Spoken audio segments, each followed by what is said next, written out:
ایک دفعہ کا ذکر ہے کہ جرمنی کی ایک جیل میں قیدیوں کے ساتھ بہت ہی سخت طریقے سے پیش آیا جاتا تھا۔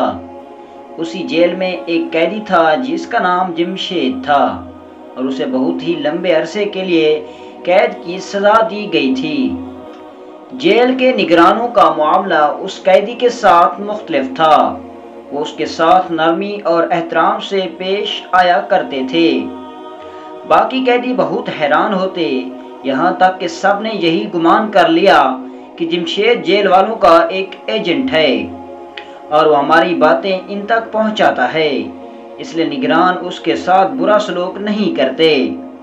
دوسری طرف جمشید ہمیشہ قسمیں کھا کھا کر انہیں یقین دلاتا کہ وہ صرف اور صرف ان کی طرح کا ایک عام قیدی ہے اور جیل کے نگرانوں کے ساتھ ان کا کوئی تعلق نہیں، مگر باقی قیدی اس کی بات کو جھوٹا سمجھتے اور کہتے کہ اگر تم جاسوس نہیں ہو تو پھر ہمیں اس بات کا سبب بتاؤ جس کی وجہ سے نگران تمہارا احترام کرتے ہیں اور تمہارے ساتھ اچھے طریقے سے پیش آتے ہیں۔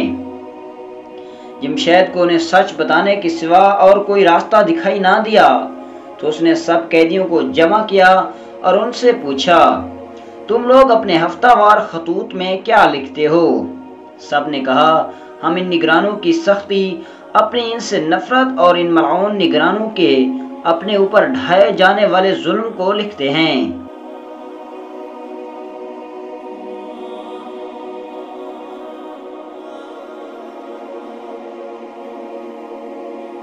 جمشید مسکرایا اور کہا، مگر میں اپنی بیوی کو لکھے جانے والے اپنے ہفتہ وار خطوط کے آخری سطور میں نگرانوں کے حسن سلوک کے بارے میں لکھتا ہوں، حتیٰ کہ بعض نگرانوں کے نام لکھ کر ان کی تعریف بھی کرتا ہوں۔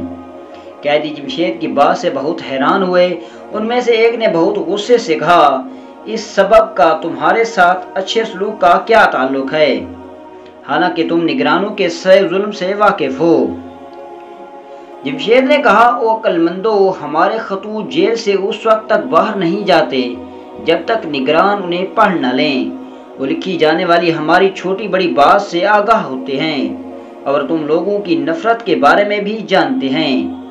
اب تم لوگ اپنے خطوط لکھنے کا طریقہ بدلو، پھر دیکھو کیا ہوتا ہے۔ اگلے ہفتے سے قیدی بہت حیران ہوئے کہ نگرانوں کا سلوک جمشید سمیت تمام قیدیوں کے ساتھ بہت ہی برا ہو گیا۔ جمشید بہت حیران ہوا اور سب قیدیوں کو جمع کر کے پوچھا کہ تم لوگوں نے اپنے خطوط میں کیا لکھا تھا؟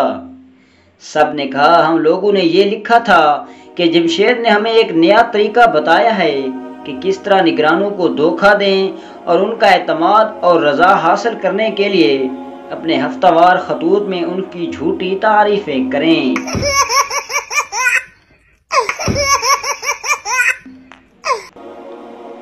دوستو، امید ہے کہ آپ کو یہ مزاحیہ کہانی بہت اچھی لگی ہوگی۔ اگر آپ کو ہماری یہ کہانی اچھی لگی تو میرے ویڈیو کو لائک کریں اور ہمارے چینل کو سبسکرائب کریں۔ ملتے ہیں انشاءاللہ نیکسٹ ویڈیو میں ایک دلچسپ اور اچھی سی کہانی کے ساتھ۔ اجازت دیجیے، اللہ حافظ۔